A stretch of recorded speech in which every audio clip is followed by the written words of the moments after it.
O, kasama na ako. O, kasama ako doon sa 71 eh. O, ayan. Kaya, sa totoo nga lang, yan ang naging dahilan. Kung kailan nila sinisira yung aral na taglay ng dakilang mga ngaral, lalo pang nahayag yung katotohanan. Ayan. Nako, ayan yan. Ang mga pangyayari kay sa inyo na nanggagaling yan, Opo. kapatid na Abner. Ha? At ayan nga po, kasi wala naman tigil ang kanilang ginagawa. Meron ba kayong natatandaan na sa buong panahon ng pag-aaral nyo, 35 years kayo ang stay ninyo dyan. At 23 years kayong ministro dyan. Full-fledged minister. Meron ba kayo natatandaan katunggali sa pananampalataya na pinag-ukulan nila ng ganyan na klase ng laban? Bukod kay Wala Brother po, Soriano? wala po. Brother Abner? O, kasi, kung dapat natin isipin, naisip ko noon na lahat ng kumakalaban sa INC, nagsasalita ng laban sa INC. Opo. O, Katoliko, sinisira ng INC.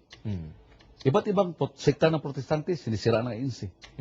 Pero bakit dito? Dito sa ating masasabing samahan, Iglesia ng Diyos, matindi ang dating sa kanila ba? Na para bang itong kinikilala ng, ano ba kaya? Matibay na kalaban sa pananampalataya. Hindi kay matibay na kalaban dahil magpatayan. Opo. Sapagkat hindi natin sinasabi na tayo pumapatay, wala sa aral natin yan.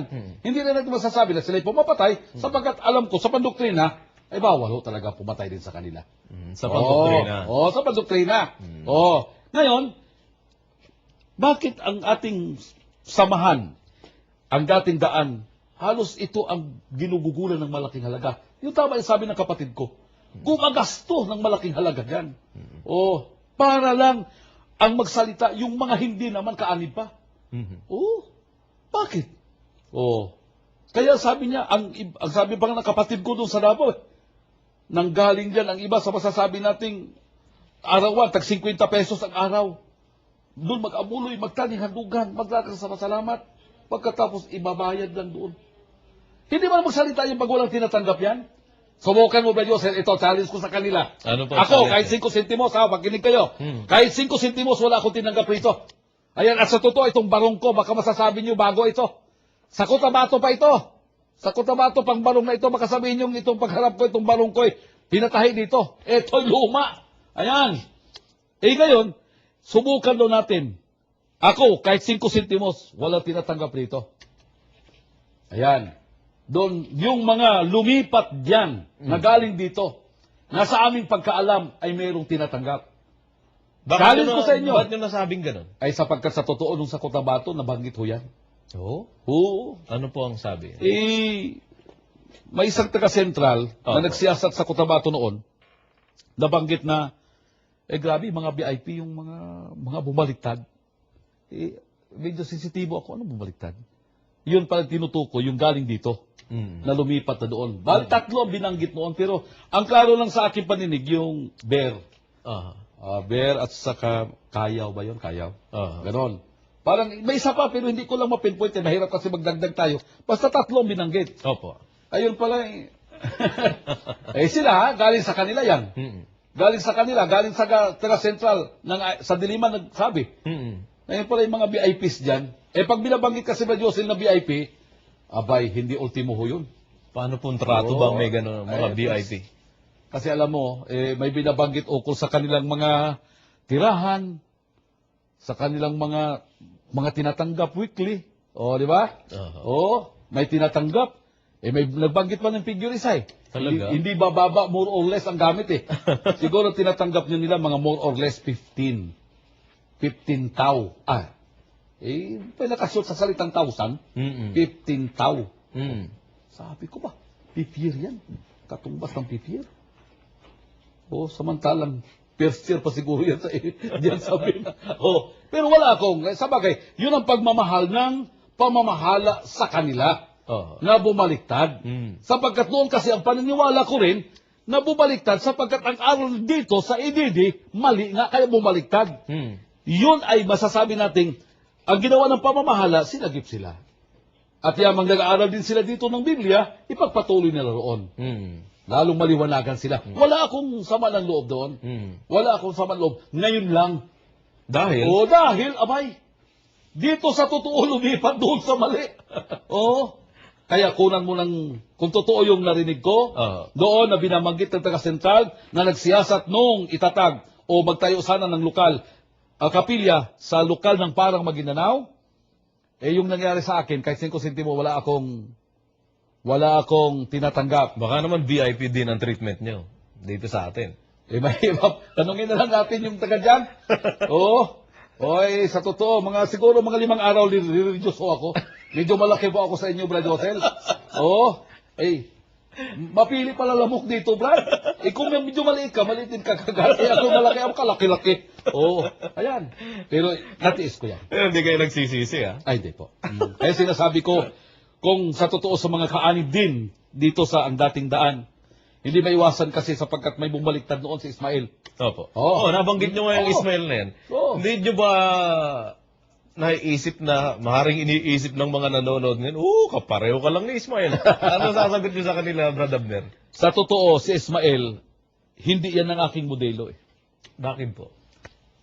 Traidor eh. Gawin mo bang modelo yung taong traidor na gumawa ng pagsasalita na ganito, may expose siya, maya-maya nandun na sa kabila.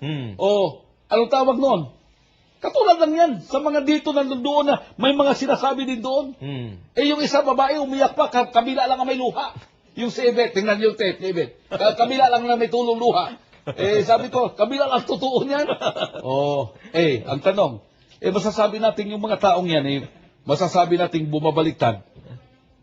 Sa termino, kung dapat natin isipin, yung mga taong yan na tumanggap ng, masasabi natin may tinatanggap silang mga bagay na mula sa pamamahala, kung isipin natin sa ganang ating sarili, ako naman, wala akong tinanggap. Si Ismael, kagaya ng binanggit ho ninyo, na ang tawag ko sa kanya, traidor eh. Opo. Traidor. Patawarin mo ako, Ray. Ganyan ang termino ko sa'yo. Ayan. Hindi kasi ikaw ang modelo. Kung nakinig ka ganyan, hindi ikaw ang modelo ko. Mas sa totoo, mas una pa ako sa'yo eh. Yung modelo ba kita, mas una ako sa ministeryo sa'yo? Nauna kayo na nauna ako dyan. Dumaan ako sa pagkabuluntaryo eh. Ayan, mas una ako sa kanya. Opo. Ayan, ang modelo ko si Baldrome, Espanyol. Ayun. Ayan. Kaya ang pangako ko sa X-Man, ang sinimulan ni Baldrome na hindi natapos, ako ang magtapos niyan. Kung may mga kapatid man, sa ang dating daan ang nagduda sa akin, na ako ay tiktik sapagkat hindi maiwasan gano'n ang duda. Nangyari na kasi nung una.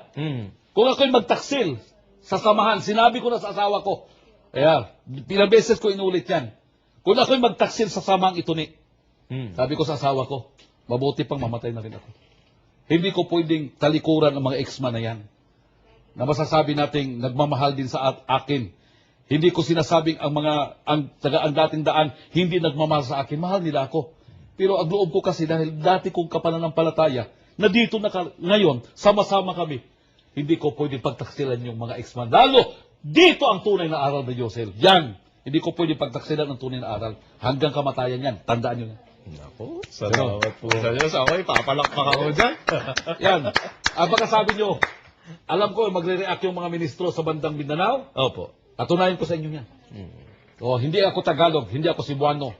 Hilonggo ako. Kung kayo nakakaalam kung anong Hilonggo, sa tribo ng mga Pilipino, kilala nyo kung anong Hilonggo. Isang salita at di prinsipyo ako. Magkabalatan na. Palbalatan ninyo ang buong katawan ko. Hindi pa rin mababagong prinsipyo. Ganun ako. Yan, narito ang aral, dito ang totoo, dito ako may kaligtasan, ito ang batayan para dito tayo magtatamo ng kaligtasan. Doon ang batayan ko, Brad Josel. Maganda pong marinig sa inyo yan. Ako natutuwa po ako marinig sa inyo dahil sinasabi nyo, aral, aral.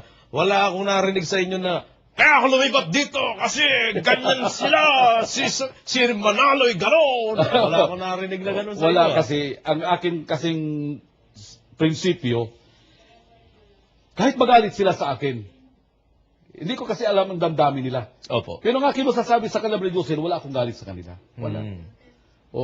Sa totoo, naawa pa nga ako eh. Di ba? Opo. Magalit ako sa kanila, mali ang aral nila. Dapat kaawaan pa nga sila eh. Opo. Ayan. Pero sa kabila noon, na masama ang kanilang reputasyon o pagkilala sa akin, wala akong magawa. Pero sa totoo, hinanakit, wala akong hinanakit. Wala akong masasabi nating hinanakit sa mga tagapangasiwa ko dati.